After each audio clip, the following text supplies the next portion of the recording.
This is how you're going to upload your or deploy your Base44 app. So first you're going to push to GitHub. You're going to upload your final code to a GitHub or GitLab repository.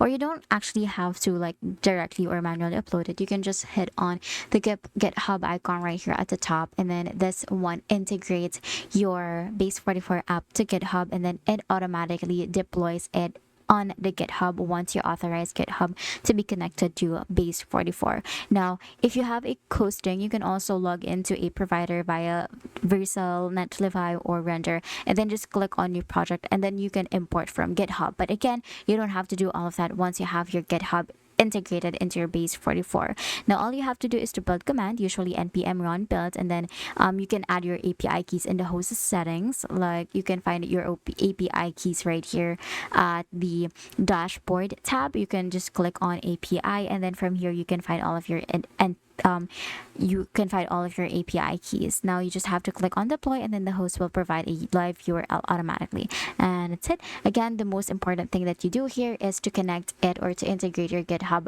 with your Base44 app, and everything will just flow smoothly, and you can just click on deploy anytime. And that is how you're going to deploy your Base44 app. If this video helped you, please don't forget to like the video and subscribe to the channel for more videos like this.